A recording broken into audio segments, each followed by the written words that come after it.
Hey guys, I thought I would do a video of the YSMudart Studios Terminator Dark Fate Carl bust. Now I don't really have much information on YSMud Studios. I looked them up online, really could not find anything. And this is an unlicensed piece, so they're probably not trying to advertise too much. But the specs I did find, apparently there's only 99 of these made. This is an all silicone bust, which the lightness and the skin on this bust is absolutely amazing. As you can see, it has the glass eyes. It's got real hand punch hair.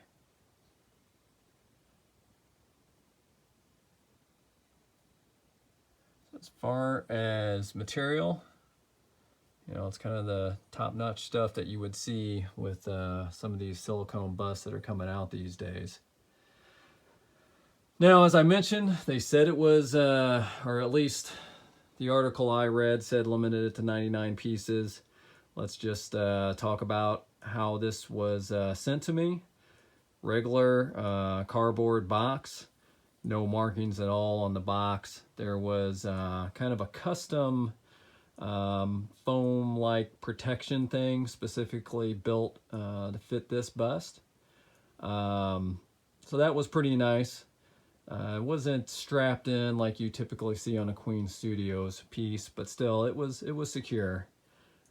So packaging pretty decent.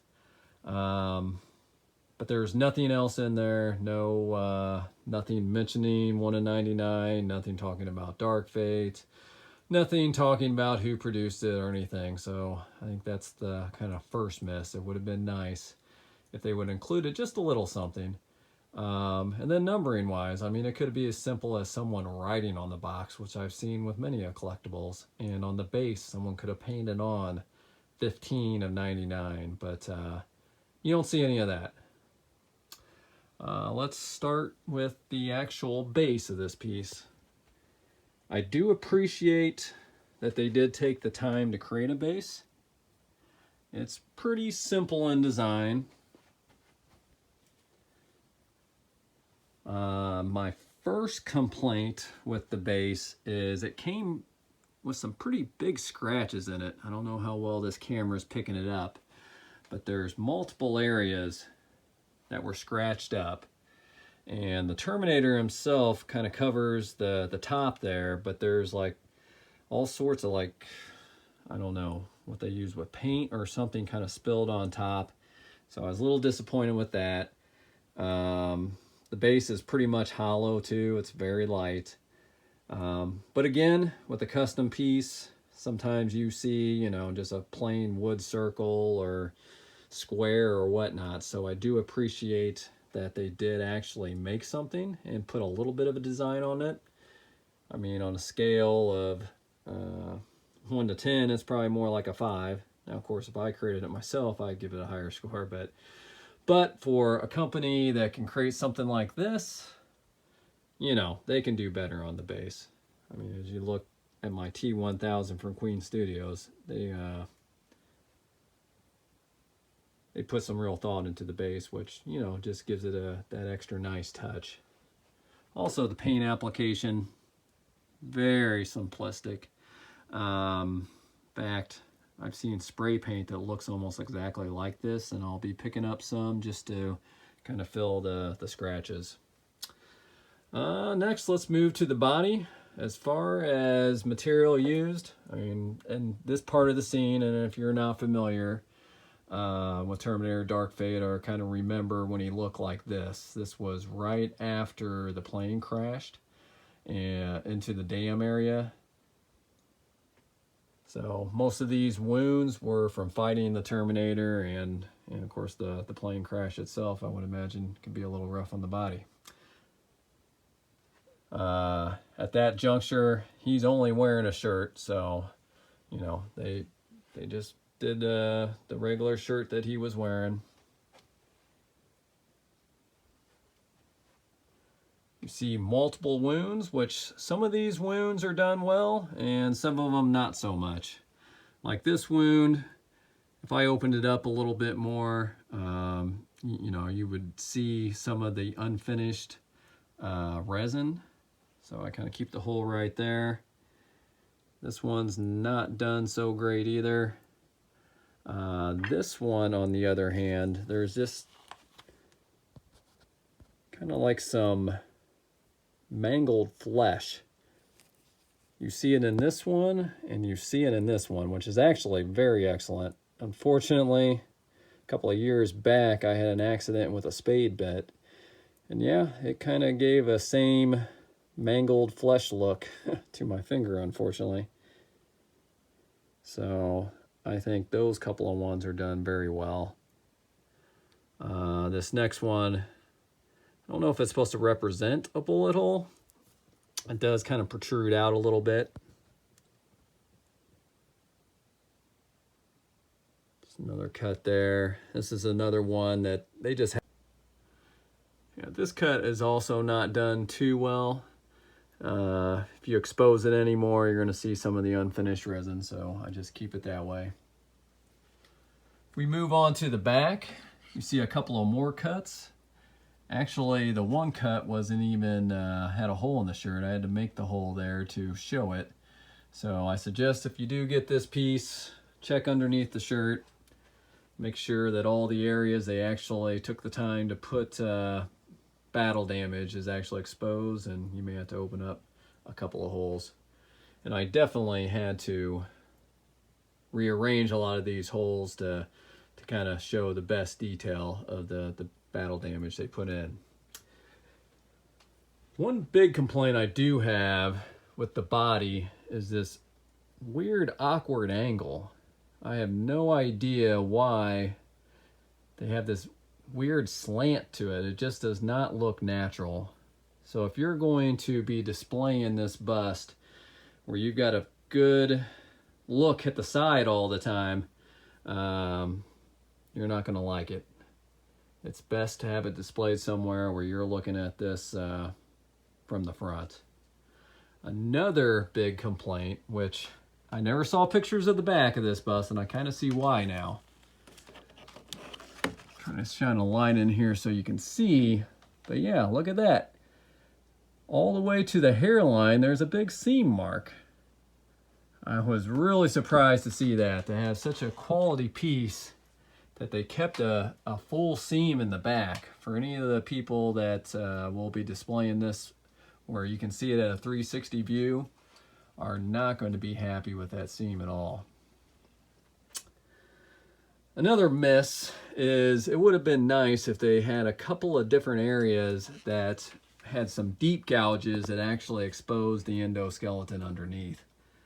Now the Queen Studios T-800 battle damage piece that they have has a huge area in the chest. In fact, I think it's too big and too circular. It doesn't look quite natural to me, but you know, if they could have just added somewhere a little chunk missing just to expose a little bit of that endoskeleton, I think that would have been a nice touch, but no such luck there. Well, let's move on to the star of the show, and that's actually the face.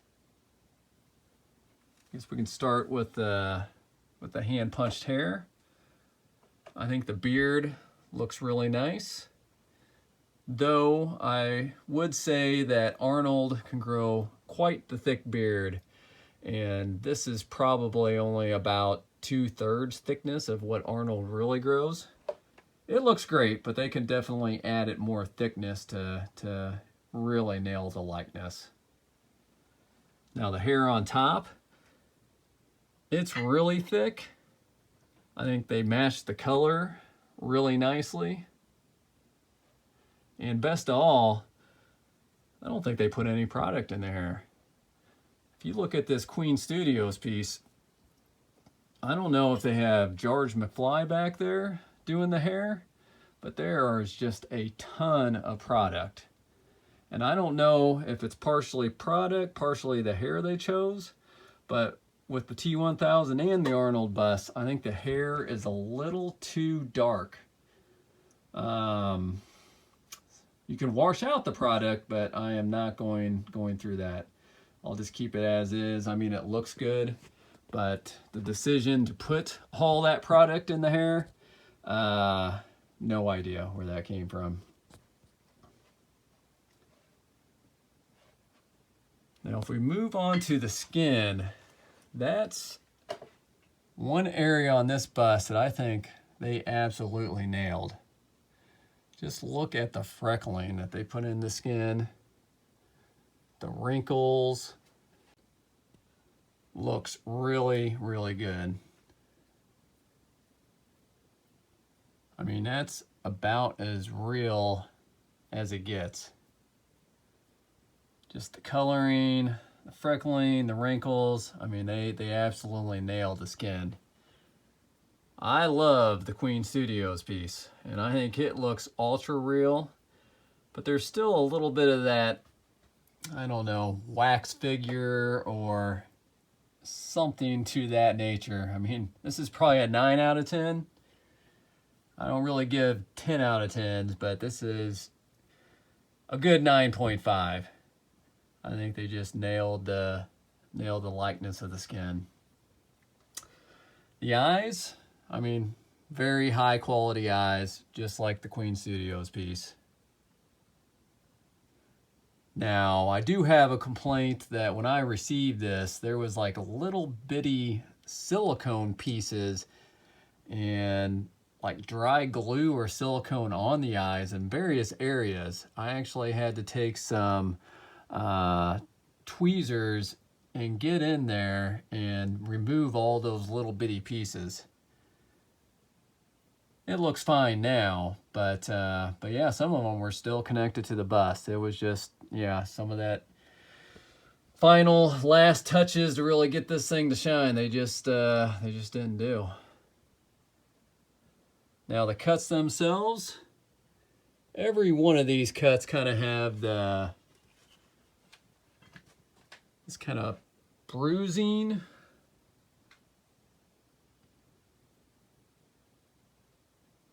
or rotten flesh look. Now, when I initially saw this bust and I saw kind of all those dark colors, I thought, well, maybe some of that is deep gouges and that's the endoskeleton underneath. But no, the only area you really see the endoskeleton is on the side here. Again, it would have been nice maybe in a couple of areas that they exposed the endoskeleton. But you do not have any of that going on. Also on this side cut, I don't know if you guys can see it, but yeah, right there, it almost looks like if someone has a bad cut and they use super glue to hold it together. You can kind of see that on part of the cut. Don't know if that was on purpose or not.